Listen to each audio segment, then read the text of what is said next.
so I'd like to talk about IPv6 news from the RIPE NCC. First, just a few words about the RIPE NCC. Who are we? The RIPE NCC is a not-for-profit membership organization.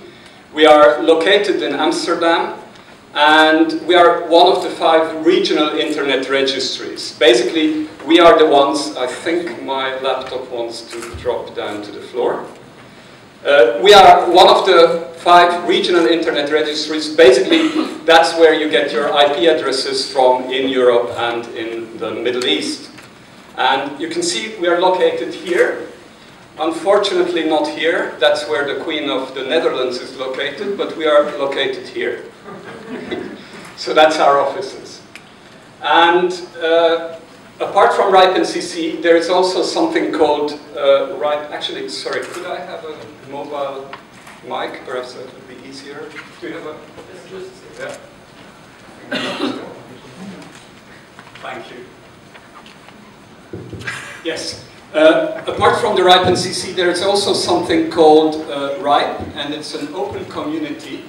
And the RIPE community, anyone can participate in the RIPE community, and they are the ones who develop our policies. So it's not the RIPE NCC that decides the policies, it's the RIPE community.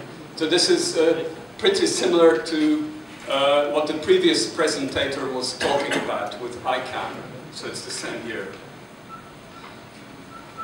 And about the... I have some problems with my laptop. Let's see. Okay. A few more things about the RIPE NCC. We are funded by membership fees, so that's where we get our budget from.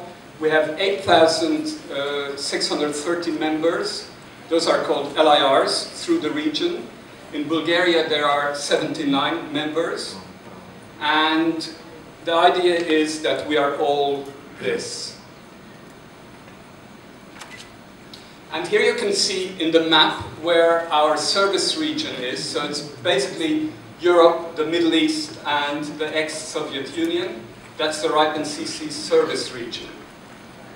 And what we do, here's a list of things we do. As I said, we hand out IP addresses, but we also maintain the RIPE database. We give training courses and many more than what you see on this slide. And I mentioned the RIPE community, so it's important to realize it's not the RIPE NCC that decides on the policy, but it's the RIPE community, and who can participate in the RIPE community? Potentially 7 billion people, so anyone. As long as they have an email address, that is needed to join the mailing list.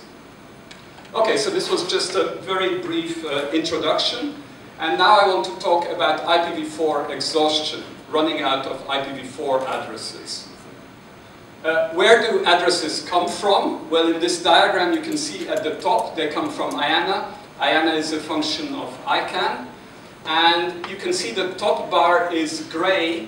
It is gray because they have run out of IPv4 addresses that they can hand out to the 5 regional internet registries like the RIPE NCC in Europe. They hand out /8, so there are chunks of 16 million addresses. And then the RIPE NCC will allocate, make so-called allocations /21. So that's about 2,000 addresses to their members, to the 8,000 members in Europe, to the 79 members in Bulgaria. And then the members, the LIRs, will hand these addresses to their clients or to themselves. This is how it used to be. It's not like this anymore. This is how it's right now, much more gray. So they have run out of, we have actually practically run out of addresses. We have run out of freely distributable addresses. We have reached the so-called last /8. I'll be talking about that in a moment. So it's much more limited what we can hand out now. And we hand out so-called allocations of /22. So 1,000, about 1,000, 1,024 addresses to our members once, and then that's it.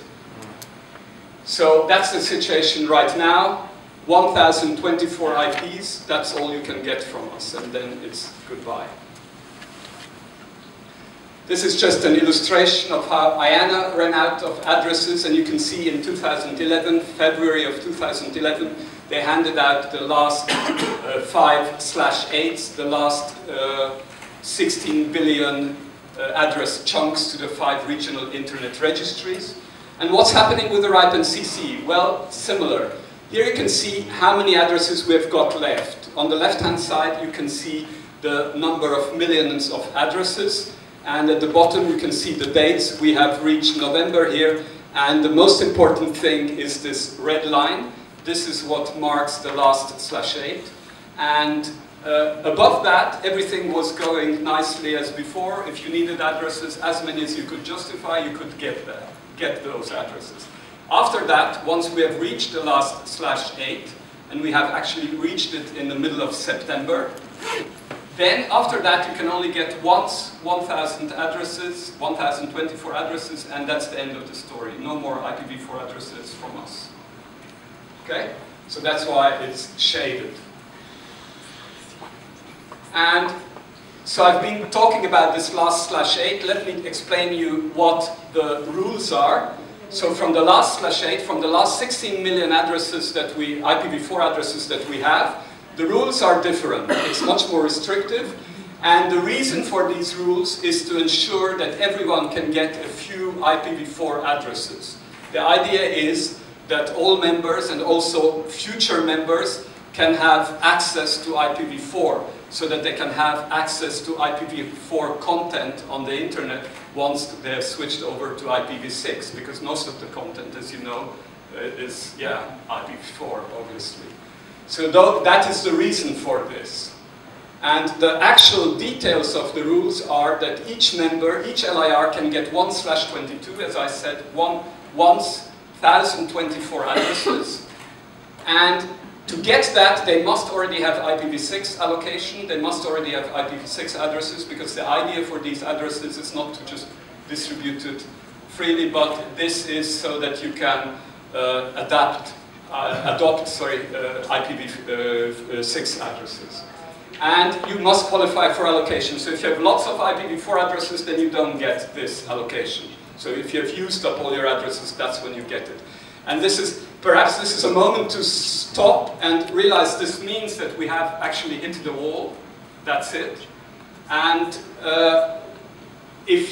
I saw some statistic, I hope it's correct, and it said that in 2011 there were 1 million households in Bulgaria with broadband access to the internet, and the growth was 300,000 in 2011. Well, with what you see here, this is not possible anymore. Yeah? Because if you look at all the LIRs in Bulgaria, we have, let's say, 8 LIRs, and even if it's completely over-optimistic and we say, okay, each of them 1,000 addresses, that's 80,000 addresses, that's much less than the 300,000 here. So this is just important to realize. Or on the other hand, if you suddenly you suddenly have 3,000 more customers, you can only get 1,000 addresses from us. So this is very important to bear in mind what this implies. Then there is a so-called transfer of IPv4 allocations. That's an allocation transfer policy. Why is it? Well, that's the reason. So that was the idea behind it. So what can happen is if you are not using an allocation, you might have several allocations as well. You can, and if it's completely empty, you can give it to someone else. You can transfer it to someone else. Here are the rules. It will be evaluated by the RIPE NCC, and it will be updated in the RIPE database, so it's all clear and everyone knows this now belongs to the other LIR. Why you do this? That's none of our business, so that's not really what we consider. Yeah, so that's why I won't say anything. You have your imagination, you can figure that out, whatever the reasons. But we have also something called a listing service. So on our website, you can actually put up if you have allocations that you don't need, and others can have a look at that if they are interested. So that's just to facilitate this. What is the situation worldwide with the running out of IPv4 addresses? You can see APNIC and RIPE NCC, you see here, this is the number of /8s, the number of 16 million chunks, so this is 16 million addresses. They have run out, they are in their last /8. And so you've seen the rules, so the rules are different there, whereas AREN, LACNIC and AFRINIC, they are still distributing addresses like they used to. So that's the difference globally. Okay, so much for the running out, the exhaustion of IPv4 addresses. Now I just want to say a few words about IPv6 adoption. You have seen this before. It's exactly the same diagram as before. Where do IPv6 addresses come from? Also from IANA, it's a small detail that they only hold 1/8 of all the possible addresses, but perhaps that's not so important at this moment. What is important that, of course, all the numbers are astronomically larger here. And this, remember, previously I said 1,024 addresses, IPv4, that's their allocation, that's what the 80 LIRs in Bulgaria could get from us. So it was 1,000 addresses. Now, the allocation, how many addresses do they have? They have 4 billion subnets. We don't talk in addresses anymore in IPv6, we talk in subnets, so it's 4 billion. Does that mean that you can have 4 billion users? Probably you want to give more than one subnet to a user.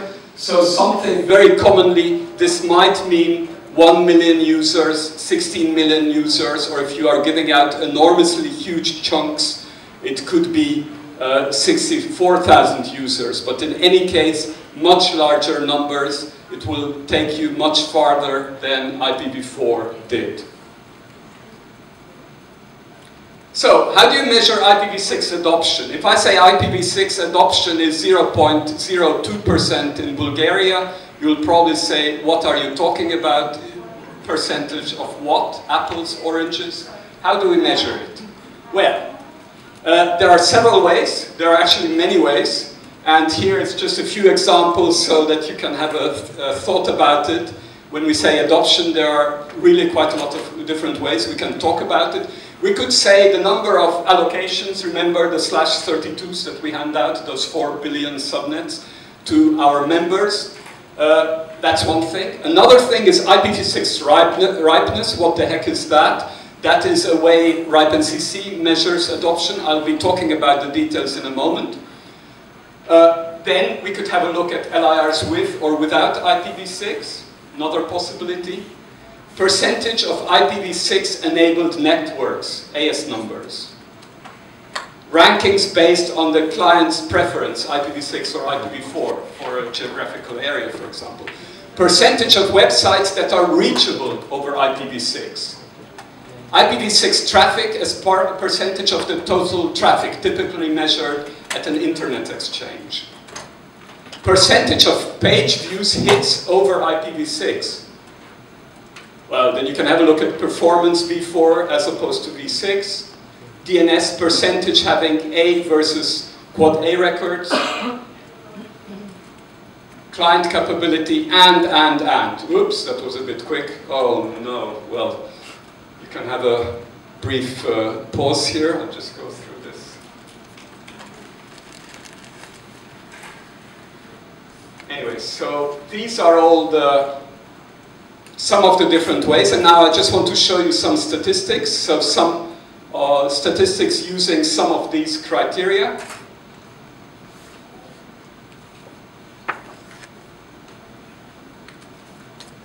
There we go. Right. These are IPv6 allocation handed out by the RIPE NCC. So each of these bars is 1 month. Since 1999.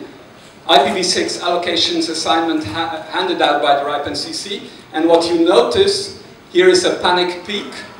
This was when IANA ran out of addresses last year. And here is another peak. I'm not going to qualify it, but that's when RIPE NCC ran out of addresses this year. So this is the structure of how we hand out addresses in the whole of Europe, Middle East, and Russia and Central Asia. LIRs with and without IPv6. Red is LIRs without IPv6. Green is LIRs with IPv6. And you can see April 2012, that was the first moment when there were more LIRs with IPv6 than without in our service region.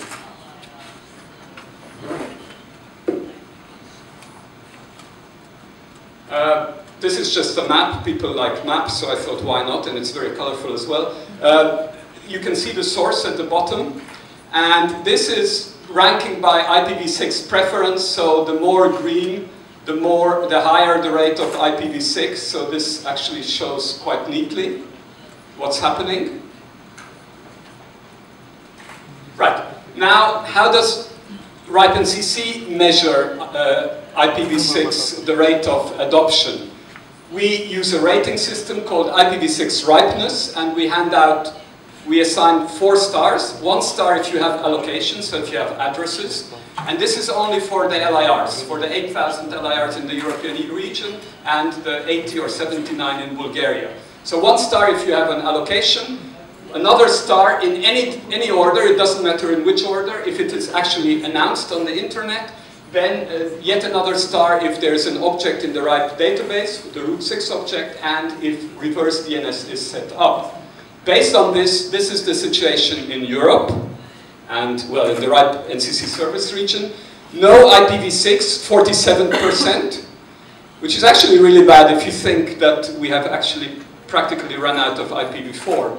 And the brown segment is also bad because that means they have IPv6 addresses, but they're not doing anything with it. They have it in a drawer or under the mattresses. And what's good is blue. 19% in Europe actually are announcing it as well.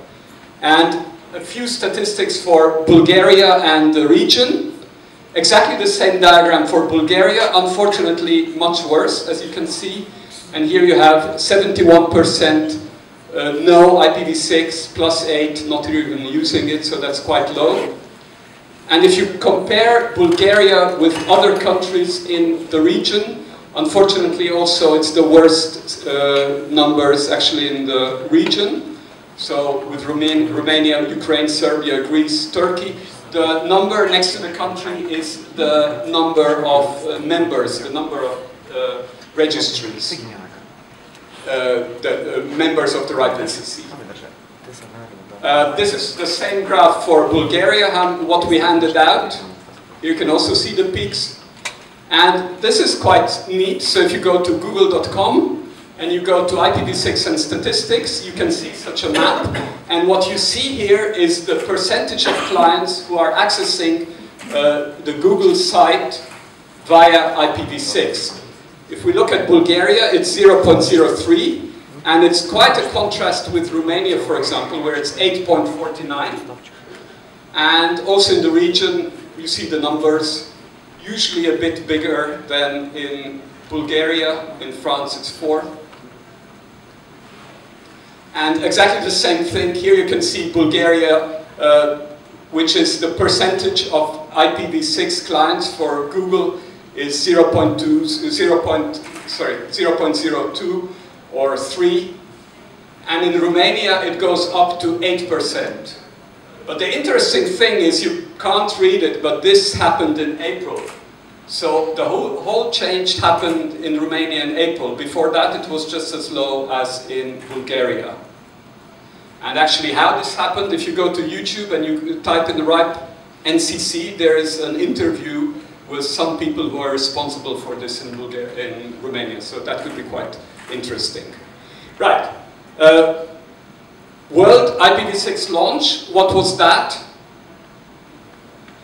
It was a day when major organizations permanently enabled IPv6.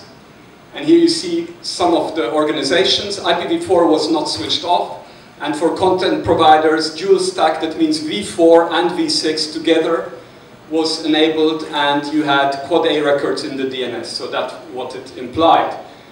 And participation in Bulgaria, these were the organizations that participated, so that means these organizations switched it on and kept IPv6 switched on since then. And this is actually quite interesting what happened in Amsterdam on that day. This is the traffic at AM6, the Amsterdam Internet Exchange, and this is the day of IPv6 launch, and you can see it doubled. But the good news is, apart from this dip, there is like a steady increase, so it didn't even saturate, it's still increasing. So hopefully that's going to go somewhere.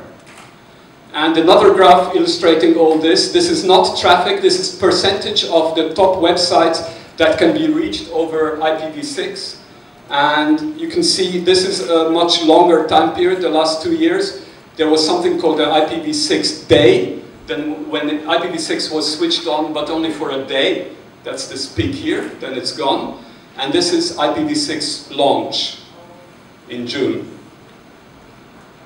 And this is what we learned, so it works fine, dual stack. If you have v4 and v6, then you are the luckiest one, but of course not everyone will have the possibility, and most sites did keep IPv6 enabled, some of them of course didn't participate.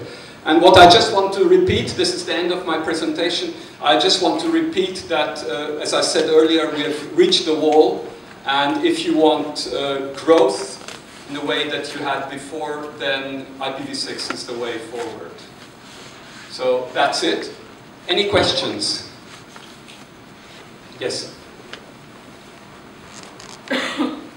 Hello, I'm Ljubomir from Superhosting. Yes. I want to ask, why is this big difference between RIPE and other regional internet registries? I think it's got to do with, also RIPE is one of the oldest ones, that's one thing. The other thing is also the number of members. I don't know the numbers off the top of my head, but I think we have the most members as well. So it's basically, we started the earliest and we have the most members as well, unless I'm mistaken. I'd have to check that, but that is. And usually in all statistics it was always RIPE NCC, and with deployment of anything or handing out resources was always ahead of all the other regional internet registries. Yeah. Thank you. Any other questions? No? Well? Oh, you do have a question. Oops, yes. Go back. Ignore. My name is Tony Story. Yes. What is the relation to commercialization of exchange of IPv4 chunks? Commercial, yeah. I mentioned that, and I actually mentioned it quite explicitly. So basically what we do, we are not trying to stop it as it were, you know, that has got nothing to do with us. We are also not the internet police. So the idea is that you don't buy and sell addresses, but we are not the police, so we can't. But what we do, we want to avoid the black market. So what we do is, if two LIRs want to exchange addresses, one wants to hand addresses over to the other, then why they do that, that has got nothing to do with us. Yeah. So our job is just, if someone says, I'm going to hand this over to this other LIR, just to make sure it's registered in the database. But if you want more information about that, you should contact the communication department at RIPE NCC. So this is not really my subject, so I can't really go into detail on this. But if you want a full explanation, then please contact the communication department at the RIPE NCC. Okay? Thank you, Mr. Csorba. Yeah. I have one more short question. About this last 22 allocation that is kept for every... oh, sorry, question, sorry. Yes. The last 22 allocation that is kept for every LIR, how much time it will be kept? For example, if it's not needed now, can you get it in 1 year? Practically forever. Yeah. Okay. As long as we are handing it out, yeah, it's there. It's for present and future members as well. Yeah. Okay. Thank you, Mr. Csorba. Sorry, one more thing which I have to mention. All this is based on the policy development process at the RIPE NCC. So if the policies change, but then that's the whole community. You too can participate in that. Of course, then it can change. It can be changed, and you can change it. Yeah.